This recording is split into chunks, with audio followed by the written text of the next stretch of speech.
Hello, everyone. Welcome back to get to know the real estate ecosystem at Real-Estate.Channel, your go to podcast for unfiltered stories from the people shaping the real estate market. Today's episode is about longevity, judgment, leadership in real estate, the kind that's built over decades, not market cycles. Our guest today is Barbara Berg, a licensed New Jersey realtor since 1979 and a real estate broker since 1986. Barbara served as a broker and a manager until 2021, and today she continues her work as a broker salesperson at Keller Williams Realty West Monmouth, while actively coaching and mentoring agents. With more than 4 decades of hands on experience, Barbara has seen market change, systems evolve, and expectation shifts. Yet, the core responsibility of trust, ethics, and sound judgment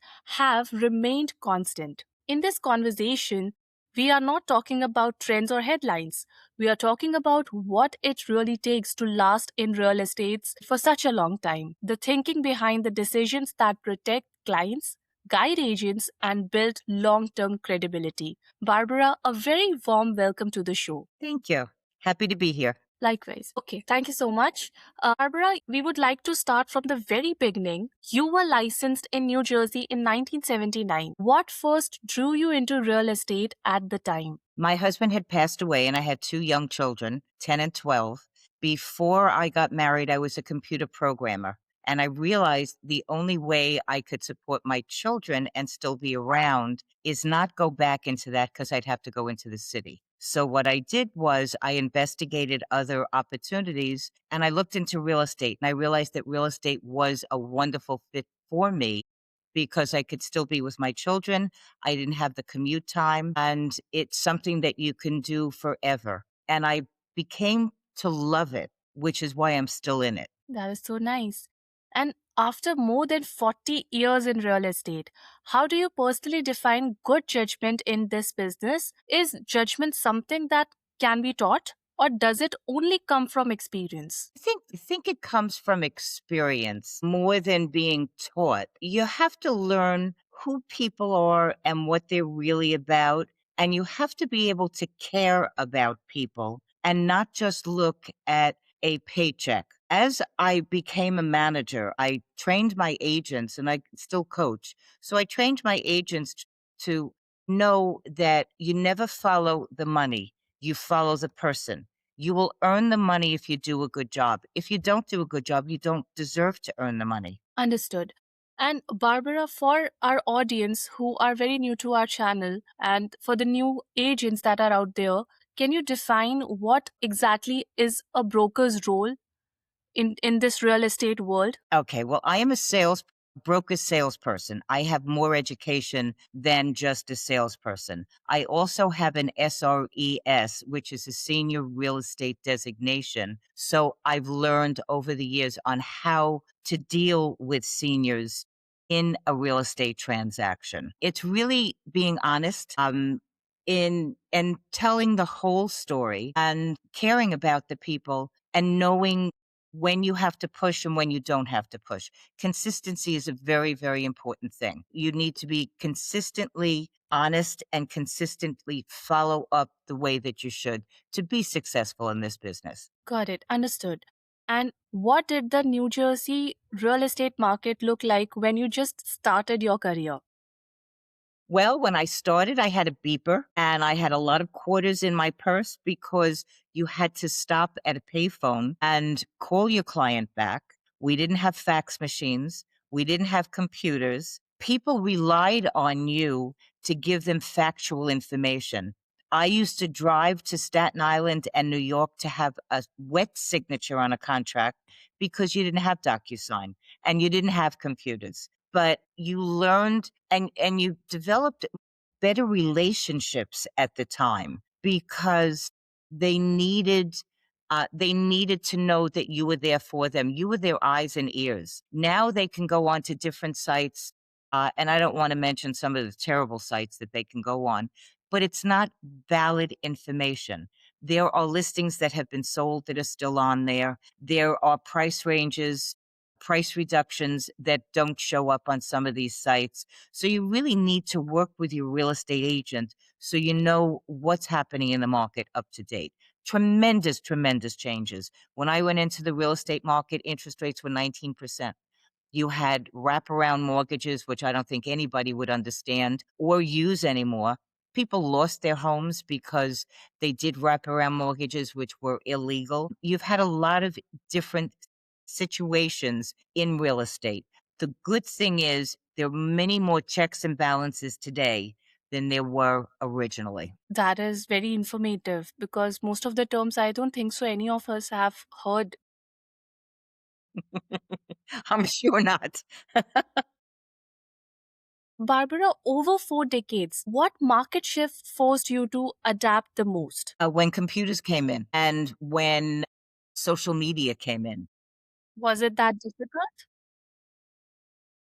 Well, it wasn't difficult for me. Don't forget, I also had a computer background. I was a programmer. So that transition was not as difficult, except for the fact that you're not programming something, you're reading what somebody else programmed in. But I wasn't afraid of a computer. I wasn't afraid of a computer. I wasn't afraid of a phone. I wasn't afraid of texting once all those changes came to be. And there are constantly more changes. Got AI, you don't know if you're talking to a real person or if you're talking to an AI. So So there are a true. lot of changes still today. So, do you think that new technologies that are coming in are basically making be real estate world easier? I don't think so because I don't think people are really building relationships. I think everybody is busy texting, everybody's busy emailing. When I speak to somebody for 10 minutes, I get more information, even if it's just over the phone. I get more information about them than if I'm texting back and forth. When you text or email, people can interpret what you're saying differently than when you speak with them. So I think it's stopped people from really building relationships. I like to meet people face to face like you and I see what you look like. You see what I look like. I'm looking into your eyes. I know if you're being deceitful to me because of my experience.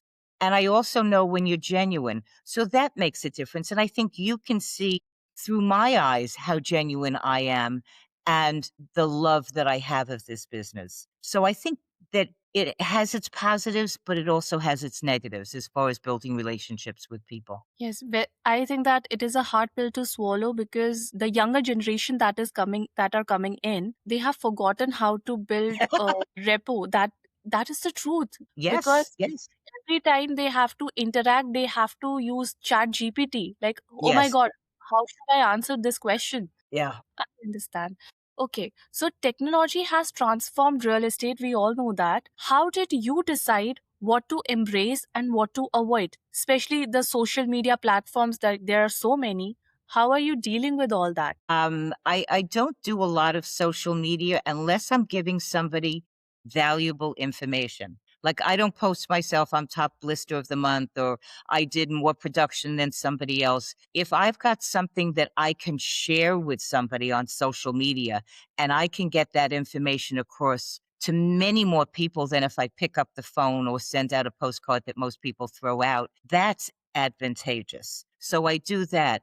There are in every county that you go into, you can make sure that you register your house so that nobody will try to scam you and try to sell your house out from under you, which happens. So something like that I would put on social media. The fact that interest rates went down today, I would put something like that on social media. I'm not telling people that I am in the top 10 in my company. That to me is not important to give to other people. Well, this brings me to my next question. Do you think that today's agents are better equipped or they are just better marketed? I think they're better marketed, especially the young people. They know. I mean, I'm not the type of person to go on TikTok and do a dance about my new listing. That's not my thing. And if somebody needs to work with somebody that's good at that, then they need to choose another realtor. If somebody needs somebody that's been in business as long as I have, or even wants to be coached by somebody like me, then I teach them how to build relationships rather than how to post on social media. They could, like you said, go onto GPT and it'll tell them exactly what they need to do. But it's not going to tell them how to build a relationship with someone. So, Barbara, were you always handling residential side of the thing or commercial? Primarily, I've done residential. I've done some commercial deals. I did a building, I did land, which they consider over a certain amount of acres to be a commercial piece of property. So I've done some, but my main focus is residential. Got it. And how is the responsibility of a broker fundamentally different from that of an agent? We are held to a higher standard. We also pay more in our dues, but we're held on a higher standard because we have a higher education, and our fines are more expensive. We're supposed to know better than just a salesperson. And as a broker, I can manage an office. I can also own and be an owner manager, broker owner. Understood. And at what point does a broker need to step in and override an agent's approach? What mistakes do you see agents make that unintentionally harm clients?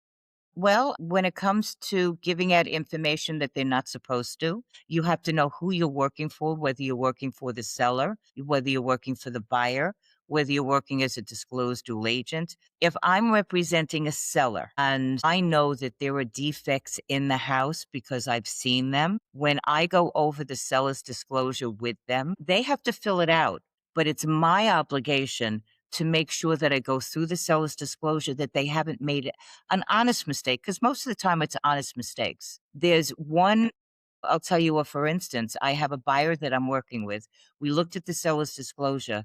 The seller had in the disclosure that it was unknown whether there were liens, mortgages, or any financial encumbrances on the property. And then he also put no. So you've got two opposing answers. As far as smoke detectors, and he lives in the house, the answer was unknown. That's either a sloppy seller or a True. sloppy agent or someone that's being deceitful. So I would have sat down if that was my seller, I would have sat down and gone over that seller's disclosure with them and said, "You put unknown and no, which one is it?" Most agents don't go through the time to do that with their sellers, to make sure that that's valid information, to make sure that when I'm working with a buyer, I go over the seller's disclosure with them because they don't necessarily know. There are people that I work with that bought a house, let's say in 1978, and now in 2026, they're selling it.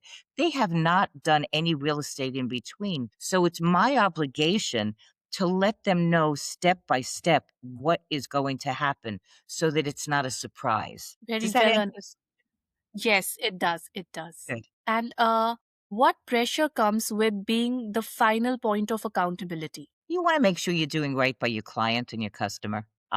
This is the largest purchase or sale that most people will make in a lifetime. I don't deal with people that are buying and selling jets or apartment buildings. I'm dealing with, people that are buying and selling between 200,000 and let's say $1.5 million, $2 million.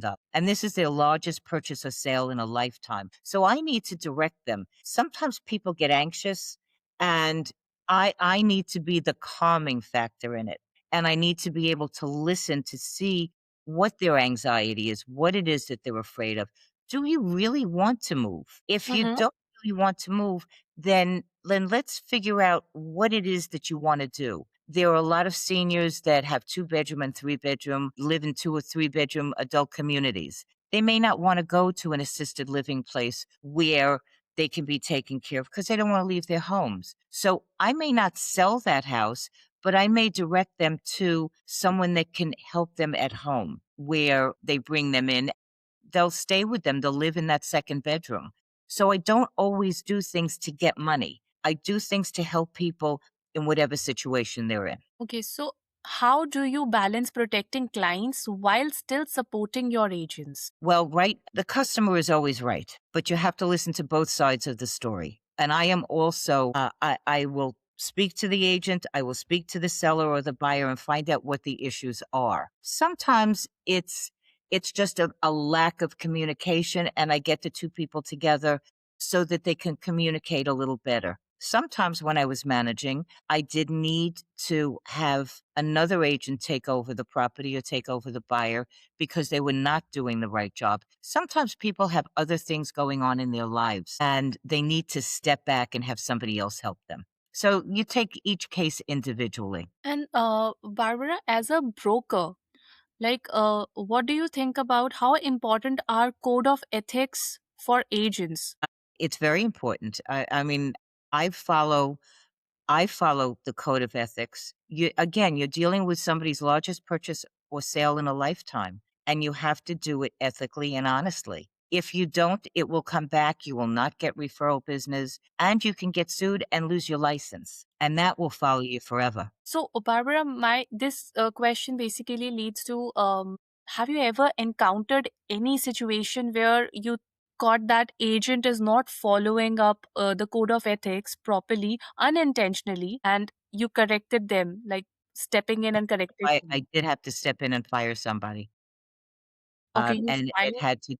it had to do with discrimination. Okay, got it. When I managed for the company that I managed for, that was unacceptable. There was a 0 policy on, discrimination. Understood. But was he doing what he or she doing the thing intentionally, or was it unintentional?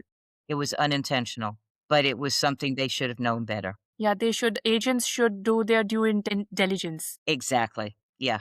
And unfortunately, it's not something that I'm comfortable repeating what had happened, but it was serious enough to have to terminate the agent. And you have trained and coached agents across generation. What skills are agents not developing enough today? Again, it's the personal interaction. Especially the younger people. I've seen teenagers sit on a sidewalk side by side and texting each other. Then these teenagers become real estate salespeople. They're still just texting. They don't know what it means to build a relationship, to ask somebody what's important to them. When I go into somebody's home to do a listing presentation, the first thing I do is have them sit at the table and we talk about what's important to them, how their time frame is. Can they pack their things themselves? Do they need somebody to pack them? Do they know where they're going? Where are they going? Why are they going? So I have a better idea how to handle the whole transaction. And that's very important. As a broker, Barbara, what habits have you seen consistently separate agents who last from those who burn out? Consistency. You have these one hit it's just like in songwriting. You have these one hit wonders that go in and their song was pertinent at the time and it was a big hit and then either they don't write good songs after. Same thing in real estate. You go in and maybe you had a good couple of months and you start sitting back and you don't do the things that you're supposed to do consistent. You're supposed to follow up with past customers. You're supposed to follow through. You're supposed to keep up your education so you know what's happening. You're supposed to know what's doing with the mortgage industry. You're supposed to know what's doing with rebates for seniors. So there's a lot of information that you need to keep up with. Sometimes people make too much money too quickly and they don't get the education that they needed. When I first went into real estate, I didn't make a penny my first year. Interest rates were 19%. I got a wonderful education. I got an education on FHA mortgages, VA mortgages, what you need to do when something's not selling. If I've got a house on the market for more than 2 or 3 weeks, I change the pictures around because something may be more attractive to one buyer that they didn't see with the first two pictures. The more pictures you have, it tells a whole story about the house. The more people will stay on that site to look at it. That's beautiful. Yes. What questions should client ask to determine whether an agent truly has their best? How has your own leadership style evolved over the years?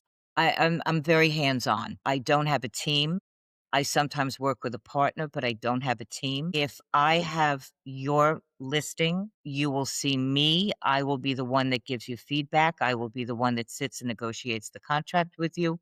When we get a contract in, I will sit down with you and go over the contract from start to finish so you understand what the contract is. Then I let the attorney explain more, the legal portion.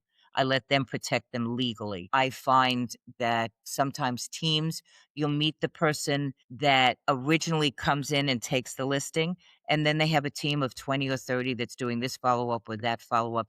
They don't have the same relationship with you that I would have with you. I go in, I have a listing that I'm getting where I live, and the wife passed away. The husband is in assisted living, and the son and daughter-in-law called me in. So there were certain things that needed to be done in the house. I was there when we brought the person in to give them the estimate. Then I checked on the house as they were doing it and when it was completed. So you do those things. I do those things personally. So I can go into somebody's house, in and out of their house, and they trust me because they know me. I don't have somebody else that's doing that work. I may not make as much money as somebody else because there's a whole team behind them and they're just going out and getting the business and then everybody else is taking care of it. But this is the way I choose to work. Barbara, if you don't mind me asking that, if given an opportunity, would you like to have your own team No, by your no, no, no. I work differently than other people, and you can't teach somebody your personality. I genuinely like people, and I don't want somebody to do the job that I know I can do, and they're not going to necessarily do it correctly. When I left management and I went in to work for Keller Williams, I coached some agents, and I tell them right off the bat, I will coach you. I will teach you how to list and sell real estate. I will teach you the honest and ethical way to do it, but you have to follow through. And the first time you don't do the things that I'm instructing you to do is the last time I work with you. I feel it's very important. You're not here to just make money. You're here to treat the public honestly and ethically. understood? Very well understood. Thanks for answering that. You're welcome. And if you could correct one misconception about real estate professionals today, what would that be? We're not all built the same. There are some that, sometimes people, and I don't want to disparage used car salesmen, but sometimes real estate people are referred to like used car salesmen because they're not doing the job that they're supposed to do. Okay. So Everyone's now, not created equal. pardon me, Everyone's not created equal. hands on. Very right. Yeah.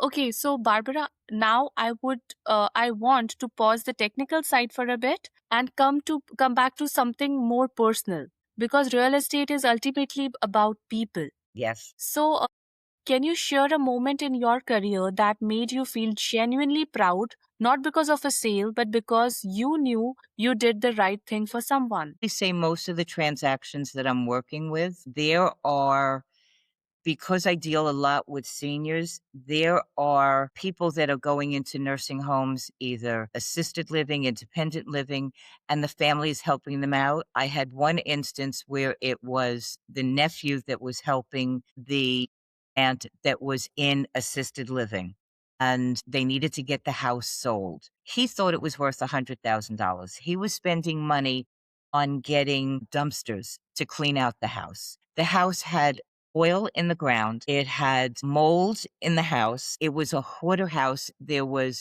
house was just filled with stuff. The property was filled with stuff. I said to him, first of all, your house is worth more than $100,000. Second of all, stop renting the dumpsters. We're going to sell it to an investor and we're going to sell it to him with her, with all the contents. They're gonna clean it out. Mm-hmm. And we, we got $86,000 over the list price, which was 250,000 over what he thought it was worth. And the aunt was able to stay in her assisted living because we had the house sold and they had the money from that. And That's wonderful. helping people out that need to be wherever they need to be and having the knowledge that I have made me feel good that I was doing the right thing for the aunt. I'm sure of that. And was there ever a transaction or situation that emotionally stayed with you? Maybe because it involved loss or stress or a difficult outcome? Yes, there was one in particular where unfortunately the woman's husband passed away. It was the second marriage, and he did not protect her to give her a life estate in the house. And she had to find something and move out quickly because the children of her second husband wanted her out of the house. So, yes, I found something for her that she loved and she was able to move into. The children were able to sell the house and do whatever they did with the house, but she was able to move on with her life. And that did give me joy seeing that she was able to do that. Amazing. And what did that moment teach you about responsibility? And how did it change you, how you handle clients afterwards? I think I've always handled clients like that. I'm an oldest child. Oldest children take care of the rest of the world. So that's my job to take care of the rest of the world. And it's really what I do. I'm also a certified patient advocate under the state ombudsman program, and I volunteer in a nursing home. So this is my personality. I don't think it taught me anything other than what I knew. And I love dealing with seniors. I am a senior. So I know what they go through. Well, you have learned a lot. Seriously, and your kids must feel absolutely proud of you.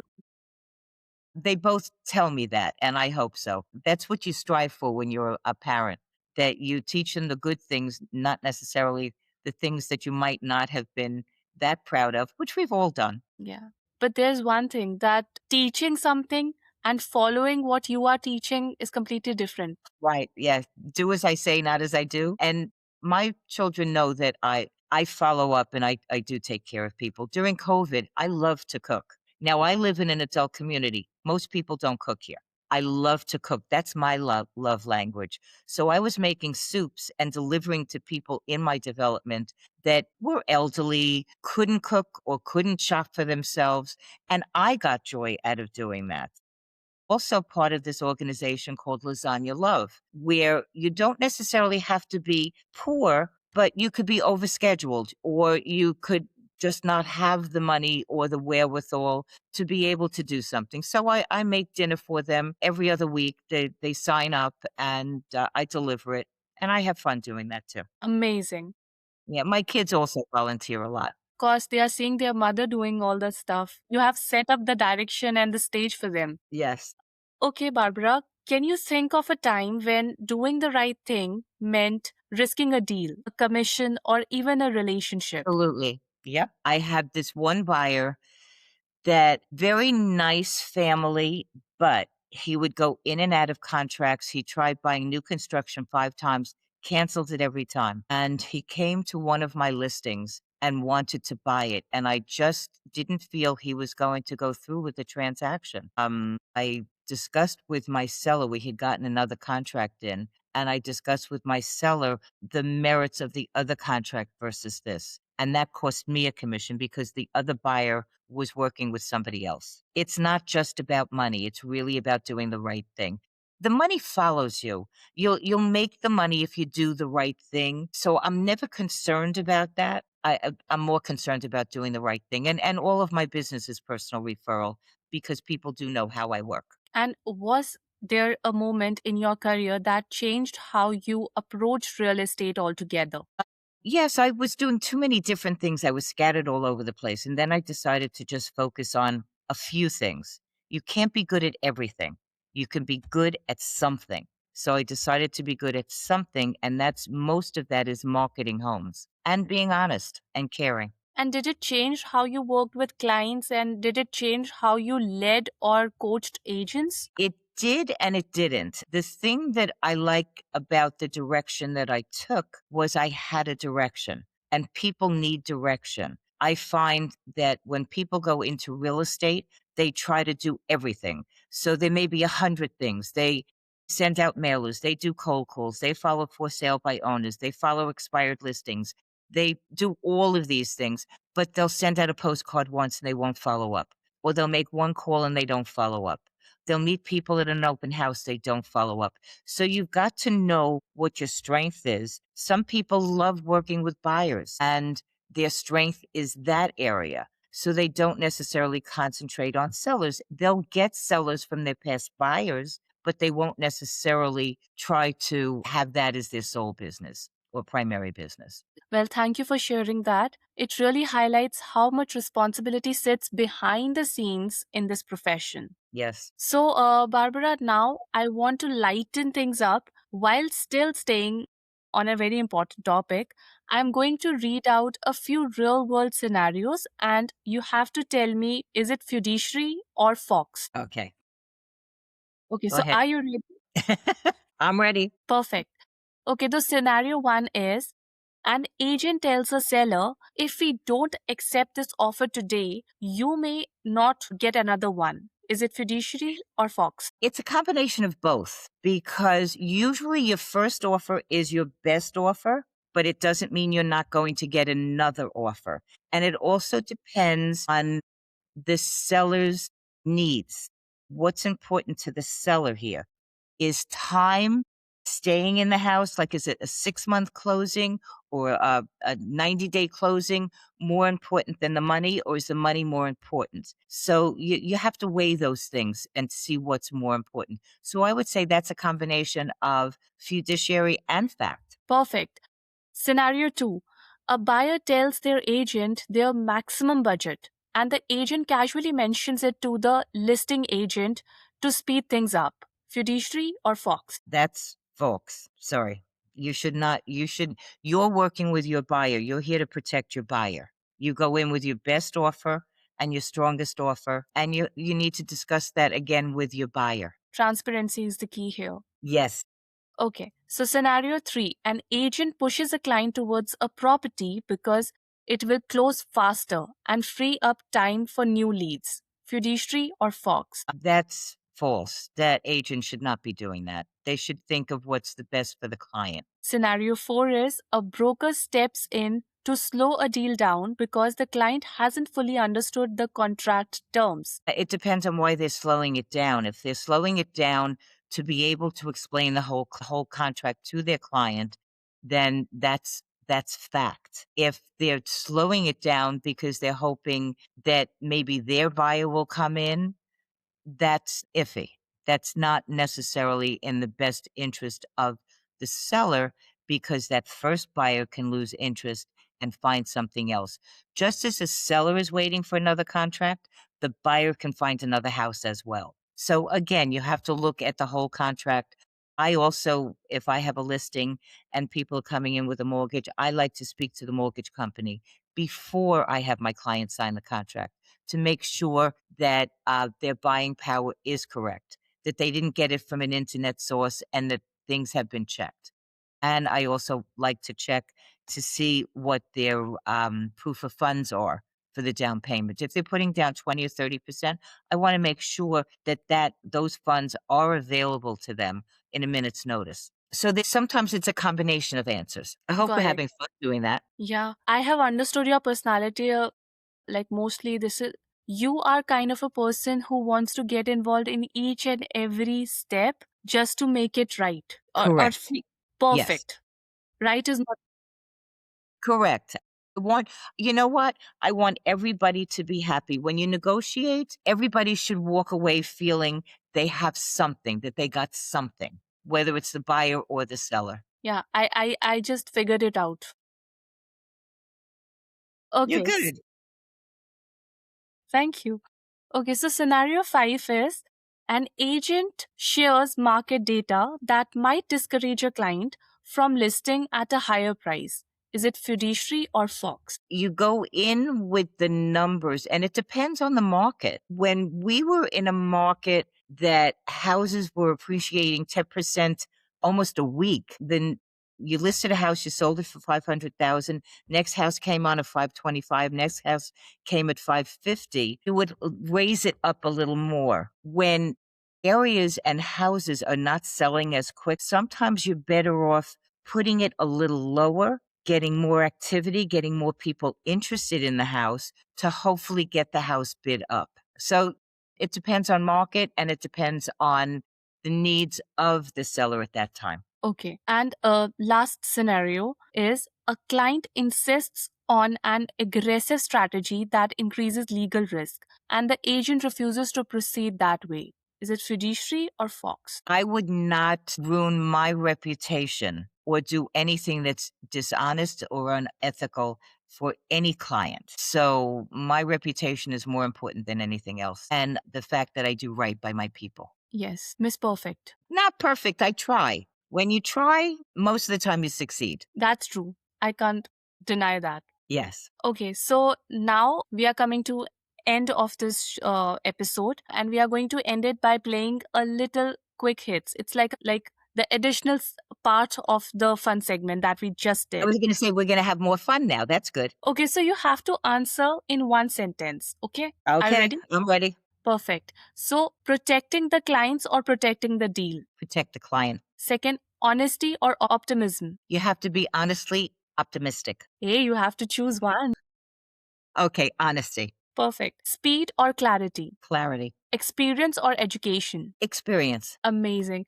So, Barbara, this really shows how fiduciary responsibility isn't theoretical, it's lived out in small everyday decisions. And Barbara, after a decade of leadership and service, what continues to motivate you to stay engaged and accessible to your clients and agents? I love working with my people. I probably shouldn't say this out loud, but I'm 79 years old. I like to stay relevant, and I like to do the right thing. I am very fortunate that physically I'm okay, mentally I'm okay, and I can help other people out. And that to me is important. It's the legacy you leave behind that's important. That's the only thing I have to leave. I mean, I could leave some money here and there, but my legacy, my honesty is the thing that I can leave to my children. That's amazing. Barbara, this conversation is a powerful reminder that success in real estate isn't just about knowledge or marketing.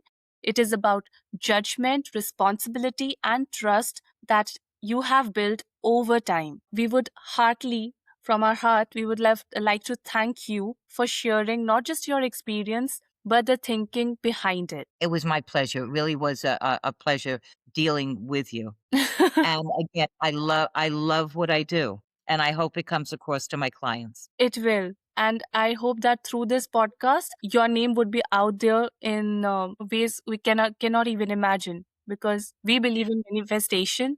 And through this podcast, we are trying to create more engagements that will surely come your way. Wonderful, and I thank you for that. And this was a pleasure dealing with you, Anisha. Thank you. Thank you so much. So, you, everybody out there, until next time, keep learning, keep growing, and keep talking about real estate. Wonderful. Have a wonderful rest of your day. Thank you. Thank you.